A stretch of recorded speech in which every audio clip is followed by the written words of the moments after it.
Hello and welcome back to our channel Unit Class Chemistry Class 12 Physics Chapter number 12 Atoms को हम start करने वाले हैं। आज का हमारा चैप्टर जो स्टार्ट करने chapter number 12 that is atoms. अब इस चैप्टर में हमें एटम्स के बारे में स्टडी करना है कि एटम्स क्या होते हैं, एटम्स के अंदर अरेंजमेंट कैसा होता है, एटम्स के अंदर क्या क्या चीज़ें होती हैं and that is the smallest unit of matter.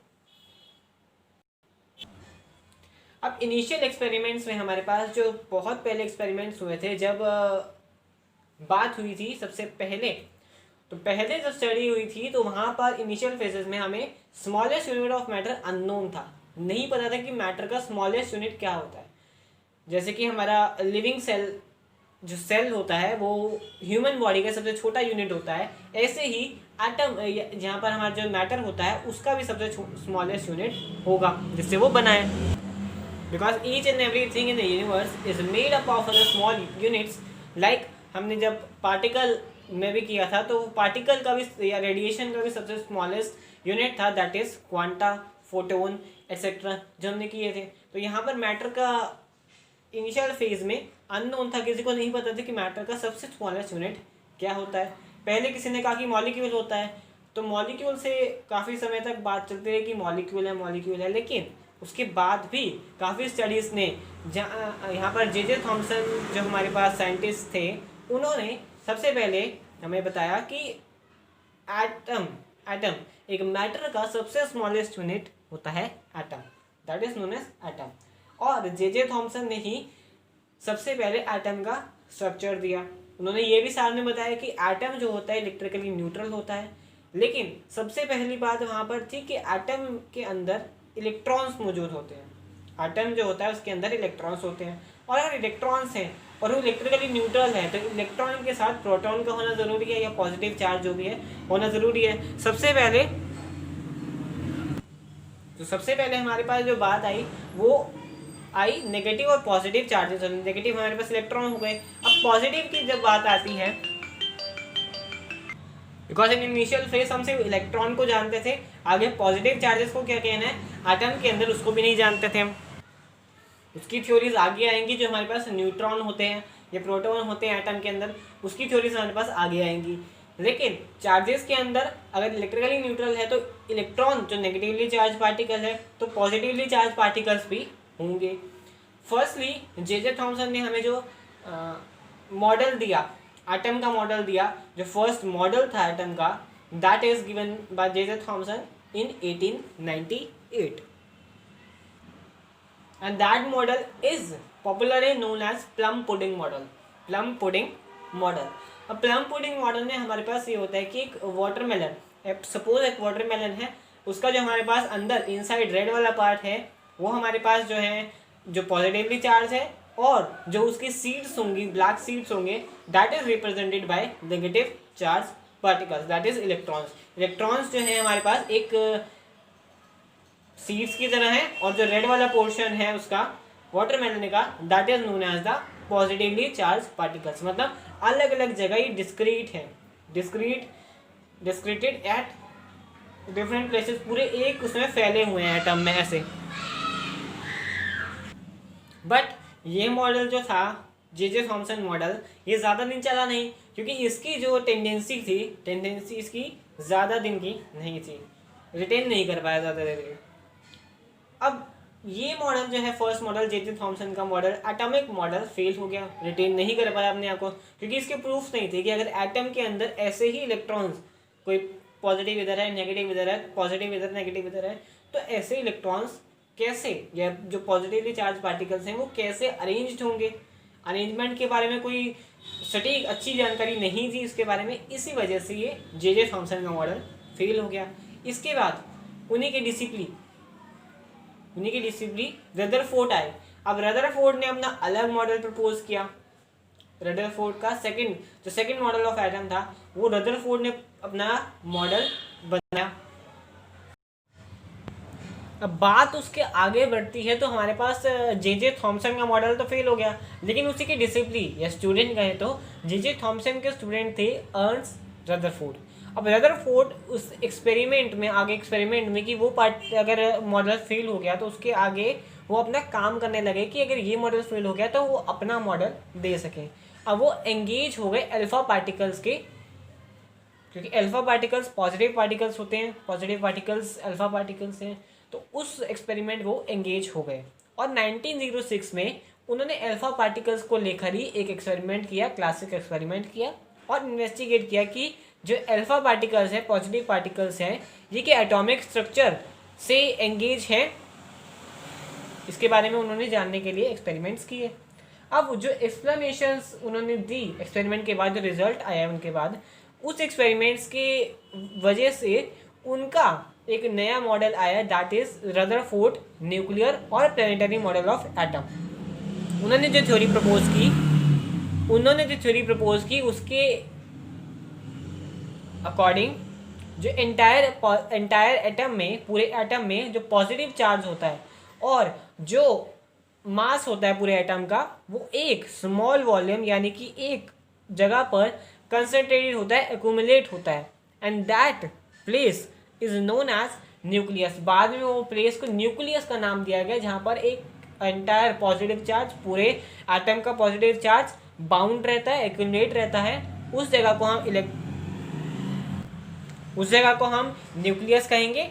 और जो इलेक्ट्रॉन है अलग अलग ऑर्बिट्स में, that will revolve around the nucleus. जो इलेक्ट्रॉन है वो चक्कर लगाता रहेगा, just like this theory is based on the planetary model. Planetary model मतलब अगर हमारे पास एक मिडल में सन है, तो सन के अराउंड जितने भी प्लैनेट्स चक्कर लगा रहे हैं, that are revolving around the nucleus वहाँ पर हमारा सन का काम करेगा। तो this theory is directly related to the planetary model. जो हमारे पास इलेक्ट्रॉन्स, हमारे पास प्लैनेट्स हो गए, और जो न्यूक्लियस हमारे पास है वो सन हो गए। सो इस एग्जांपल से हमारे पास ये प्लैनेटरी मॉडल या न्यूक्लियर मॉडल, क्योंकि न्यूक्लियर पार्टिकल है अल्फा पार्टिकल्स, तो वो अल्फा पार्टिकल न्यूक्लियर थ्योरी और जो ये मोशन प्लैनेट्स करते हैं, प्लैनेटरी मॉडल होता है, उसकी वजह से इसका नाम पड़ा रदरफोर्ड न्यूक्लियर और Rutherford planetary model of atom. अब इसके आगे जो बात है, ये पूरी सजेशंस तो दे दी, रदरफोर्ड ने दे दिया, लेकिन इसका एक्सपेरिमेंट प्रूफ किया Hans Geiger and Ernest Marsden. Hans Geiger and Ernest Marsden ने इसका एक्सपेरिमेंट किया, और उस एक्सपेरिमेंट में इस थ्योरी को पूरा रिलेट करके उन्होंने एक अल्फा पार्टिकल लिया रेडियो एक्टिव, और वहाँ से एक स्ट्राइक कराया, जो अल्फा पार्टिकल की रेस है उसको स्ट्राइक कराया एक गोल्ड फॉइल पर, गोल्ड फॉइल। अब उसका एक्सपेरिमेंट ज़रा हम डिटेल में स्टडी करते हैं। सो वो अल्फा पार्टिकल्स और वो गोल्ड फॉइल की वजह से क्या होता है, ये रदरफोर्ड की मॉडल पे आगे उन्होंने जो काम करा, एक्सपेरिमेंट करके दिखाया, उसके बारे में ज़रा हम जान लेते हैं। So there is the setup of Geiger and Marsden experiment. Geiger and Marsden experiment का पूरा सेटअप है हमारे पास। सेटअप में सबसे पहले हमारे पास कुछ चीज़ें आएंगी। इस पूरे एक्सपेरिमेंट से हमारे पास जो रदरफोर्ड के एक्सपेरिमेंट को समझने के लिए काफ़ी हेल्पफुल होगा रदरफोर्ड के एक्सपेरिमेंट को समझने के लिए, क्योंकि रदरफोर्ड ने जो अल्फा पार्टिकल्स के ऊपर काम किया, यहाँ पर ये एक्सपेरिमेंट में शो किया गया। अब हमने जो एक रेडियो एक्टिव मटेरियल लिया, मीन्स कोई भी लिया, जो हमारे पास रेडियो एक्टिव मटेरियल आते हैं उनमें से कोई भी एक मटेरियल हमने ले लिया सपोज। अब उसको एक सोर्स में बंद कर दिया ताकि उसकी रेडियो एक्टिव की जो हमारे पास वेव्स हैं वो बाहर ना निकले, हार्मफुल होती है, बाहर ना निकले। तो यहाँ पर एक उसको सोर्स में बंद कर दिया हमने, और एक स्लिट रख दी यहाँ पर, जिससे ये बीम, इसकी वेव जो है बाहर निकल सके। अब जो वेव सीधी बाहर निकलेंगी वो तो सीधी जा ही रही हैं, जो वेव्स स्कैटर कर जाती हैं, वो स्कैटर करने की वजह से यहाँ हमने लेड की ब्रेक्स लगाई हुई हैं, लेड की ब्रेक्स लगाई हुई हैं थोड़ी थोड़ी दूरी पर, ताकि अगर जो वेव्स हैं वो स्कैटर अगर करेंगी, फैलेंगी, अगर सीधी ना जाने की बजाय ये डेविएट हो जाएंगे, तो डेविएट होने वाली अल्फा पार्टिकल की रेज या वेव्स जो है ये लेड ब्रिक्स एब्जॉर्ब कर लेंगे, तो वो हार्मफुल नहीं होगी, ये एब्जॉर्ब कर लेंगे। अब जो बीम हमारी सीधी गई है, बीम अल्फा पार्टिकल की बीम सीधी गई है, वो स्ट्राइक करेगी गोल्ड की फॉइल पर। अब उस गोल्ड की फॉइल की थिकनेस कितनी है, ये थिकनेस 2 × 10⁻⁻7 मीटर, क्योंकि गोल्ड एक मेलिएबल सब्सटेंस है, मेलिएबिलिटी काफ़ी ज़्यादा है गोल्ड की, हम बहुत पतली थिन शीट्स बना सकते हैं क्योंकि उसकी मेलिएबिलिटी अच्छी है। इसी वजह से हम उसको काफ़ी लंबी, यानी कि अगर हम 1 ग्राम ऑफ गोल्ड लें तो हम उसको नियर अबाउट 2 किलोमीटर तक उसकी शीट बना सकते हैं, इतनी मेलिएबिलिटी है उसकी। तो मेलिएबिलिटी की वजह से ही हम गोल्ड फॉइल लेंगे, क्योंकि गोल्ड एक अच्छा सब्सटेंस है यहाँ पर एक्सपेरिमेंट में यूज़ करने के लिए, क्योंकि मेलिएबिलिटी एक सोर्स है उसका, मेलिएबिलिटी एक वजह है उसकी लेने की। तो गोल्ड फॉइल हमने ली। अब गोल्ड फॉइल से जो बीम अल्फा पार्टिकल की बीम गई है, वो अगर अल्फा पार्टिकल स्कैटर हो जाते हैं तो स्कैटर करके ये ZNS स्क्रीन पर, क्योंकि ये स्क्रीन ले ली हमने, एक पूरी स्क्रीन है, ये यहाँ से पूरी स्क्रीन है जहाँ अल्फा पार्टिकल्स जो स्ट्राइक करेंगे, तो स्ट्राइक करने के बाद हमें पता चल जाए। सो अब जब हमने ZNS स्क्रीन लगा रखी है, ZNS स्क्रीन से हम ऑब्जर्व करेंगे, तो डिटेक्टर लगा रखा है, उससे हम उसको रोटेट करके ये जान सकते हैं कि एक जगह पर जो अल्फा पार्टिकल्स हैं वो स्ट्राइक करके या स्कैटर करके गोल्ड फॉइल को कितने पहुँचे हैं। तो जो हमारे पास अल्फा पार्टिकल्स थे वो 5.5 मेगा इलेक्ट्रॉन्स के मैग्नीट्यूड के थे, और जो अल्फा पार्टिकल्स नैरो बीम यानी कि स्कैटर करके जो गोल्ड फॉइल के पार पहुंचे वो at the angle of 0 degree, detector से हम डिटेक्ट कर सकते हैं कितने पहुंचे हैं, 0 डिग्री पर कितने पहुंचे हैं, या जितने हम एंगल बढ़ाते जाते हैं बिल्कुल स्ट्रेट लाइन में कितने पहुंचे हैं, उससे डेविएट कितने हो गए, और 90 डिग्री पर कितने, और 90 डिग्री से आगे कितने पहुंचे हैं, वो हम जान सकते हैं फ्रॉम दिस डिटेक्टर। इस डिटेक्टर से हम जान जाएंगे। अब उसको जानने के लिए हमारे पास एक ग्राफ हमारे पास आएगा, गीगर एंड मार्सन का ग्राफ आएगा, उसके जान सकते हैं कि जितना हम एंगल रखेंगे उस एंगल पे कितने अल्फा पार्टिकल्स जो स्कैटर करके हमारे पास रेडियो एक्टिव मटेरियल से अल्फा पार्टिकल्स स्कैटर करके कितने ZNS स्क्रीन पर fall. So here's our graph. इस ग्राफ से हम अंडरस्टैंड कर सकते हैं कि जो स्कैटरिंग होती है पार्टिकल्स की, अल्फा पार्टिकल्स की, वो कहाँ पर ज़्यादा होगी, किस एंगल पर ज़्यादा होगी, कहाँ पर कम होगी और कहाँ पर बिल्कुल 0 होगी। सो अगर स्कैटरिंग हमने स्टार्ट करनी है तो हमने डिटेक्टर को बिल्कुल रखा 0 डिग्री पर, स्कैटरिंग एंगल को हमने लगा theta is equal to 0 degree. So in the initial phase we have to put the theta is equal to 0।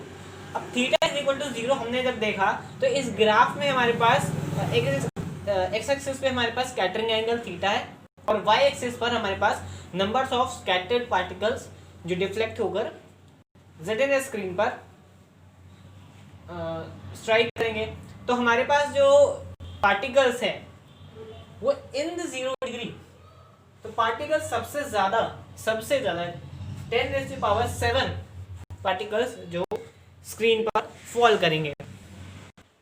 तो एक्सपेरिमेंट में ग्राफ बनाया गया, और इस ग्राफ की वजह से हमें पता चलता है कि जैसे जैसे हम स्कैटरिंग एंगल को बढ़ाते हैं वैसे वैसे जो number of particles, scattered particles जो डिफ्लेक्ट होते हैं, जो एक ZNS स्क्रीन पर शो होते हैं, वो धीरे धीरे करते कम होते जाते हैं। एंड फ्रॉम दैट कंक्लूजन हमें ये भी पता लगता है कि जो angle near about 60 to 80 degrees तक हमें पार्टिकल्स जो हैं बिल्कुल कम दिखते हैं, बिल्कुल कम, और 90 के बाद तो हमें बहुत ही कम पार्टिकल्स दिखते हैं। And that are the 5 conclusions of the experiment. जो एक्सपेरिमेंट के बाद हमारे पास कंक्लूजन आया कि एक्सपेरिमेंट में एक्चुअली क्या निकला।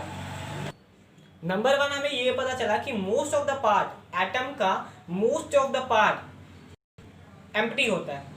मतलब जो हमारे पास गोल्ड फॉइल थी, गोल्ड फॉइल में से अगर स्कैटर्ड अल्फा पार्टिकल्स स्कैटर्ड हो रहे हैं, यानी कि किसी चीज के तरफ अंदर से स्कैटरिंग हो रही है, स्कैटरिंग ऑफ लाइट जब होती है तो एयर में होती है, और एयर में काफ़ी स्पेसेस हैं, दो इंटर एटॉमिक पार्टिकल्स के बीच में काफ़ी स्पेस है, तभी स्कैटरिंग ऑफ लाइट होती है।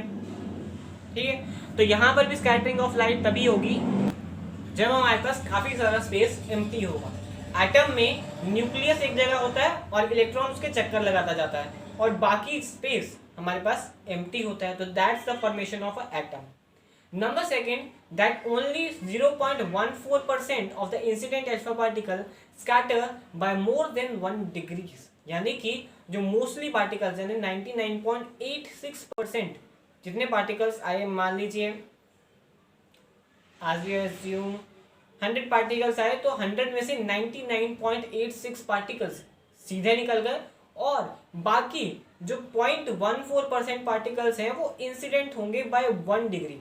1 डिग्री वो डेविएट हो जाएंगे, यानी कि 0 डिग्री नहीं, वो 1 डिग्री पर जाएंगे, सिर्फ 0.14 particles, percentage of particles. Number third point हमारे पास है 1 in 8,000 deflect by more than 90 degrees. कि सपोज अगर 8,000 पार्टिकल्स एक जगह से निकलते हैं तो 8,000 में से सिर्फ 1 पार्टिकल, ओनली 1 पार्टिकल जो है वो 90 डिग्री से ज़्यादा डेविएट होगा अपने पाथ से, 90 डिग्री से ज़्यादा डेविएट होगा, यानी कि 90 डिग्री पर अगर हम डिटेक्टर रखें तो वहाँ एक पार्टिकल हमें डिटेक्ट हो जाएगा। नंबर 4 हमारे पास पॉइंट है that reflection of alpha particle is only possible if it collides with nucleus, क्योंकि अल्फा पार्टिकल का मास वर्सेस न्यूक्लियस का मास और ऑब्वियस बहुत सारे पॉजिटिव पार्टिकल साथ होते हैं तो न्यूक्लियस का मास काफ़ी ज़्यादा होगा as compare to the alpha particle. तो जब अल्फा पार्टिकल न्यूक्लियस से कोलाइड करेगा, बिल्कुल सेंटर पे, एटम के बिल्कुल सेंटर पे कोलाइड करेगा, then it will definitely reflect back. क्योंकि अगर for example if a bigger thing that, बहुत बड़ी चीज़ अगर किसी चीज़ से कोलाइड करे तो डेफिनेटली बाउंस बैक होगी, एंड टू सेम मासेस अगर कोलाइड करते हैं तो वो ज़्यादा दूरी तक नहीं जाएंगे, वो कोलाइड करके ज़्यादा दूरी तक नहीं कवर करेंगे, वो पास की दूरी तक ही रह जाएंगे। लेकिन अगर कोई बहुत बड़ी सरफेस से कोई बहुत छोटी चीज़ पॉइंट मास अगर कोलाइड करें तो वो डेफिनेटली रिफ्लेक्ट बैक होगा। नंबर 5 हमारे पास पॉइंट है अकॉर्डिंग टू काइनेटिक थ्योरी से हमारे पास ये पता चलता है कि साइज, एटम के साइज जो न्यूक्लियस के साइज से 10,000x टाइम्स बड़ा होता है। न्यूक्लियस का साइज, मान लीजिए न्यूक्लियस का पॉइंट साइज है तो 10,000 टाइम्स न्यूक्लियस का साइज 1 मीटर उसकी रेडियस है तो 10,000 मीटर एटम की रेडियस होगा।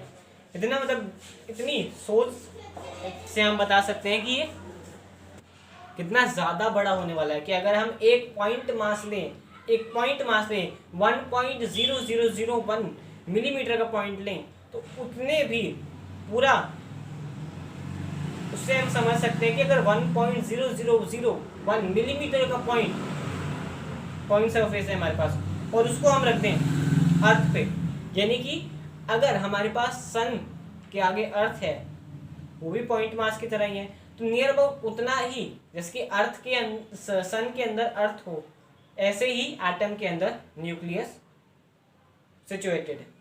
That's the 5 points that are most important for the exam purpose. ये ग्राफ भी बहुत ज़रूरी है क्योंकि एक ग्राफ से ही हमें पता चलता है कि कितनी एंगल पे कितनी स्कैटर्ड पार्टिकल्स हमें मिलने वाले हैं, and this 5 points are also very important for your exam purpose. Geiger and Marsden experiment is now completed, और ये पूरा जो हमारे पास एक्सपेरिमेंट है ये मोस्ट इम्पॉर्टेंट एक्सपेरिमेंट्स में से इक्वल है, क्योंकि एटम के जो मेन इनिशियल फेजेस हैं वहां पर ये सबसे ज़्यादा इम्पॉर्टेंट एस्पेक्ट शो करेगा। अब हमारे पास जो गोल्ड फॉइल को लेने के भी काफ़ी कुछ केसेस हैं कि गोल्ड फॉइल क्यों लिया, क्योंकि गोल्ड का एटॉमिक नंबर 79 है, तो उसमें एटम्स जितने होंगे एटम्स भी उसके एक फिक्स रेशियो में होंगे। तो यही एक रीज़न था हमारे पास जो कि अल्फा पार्टिकल्स स्कैटर कर जाते हैं।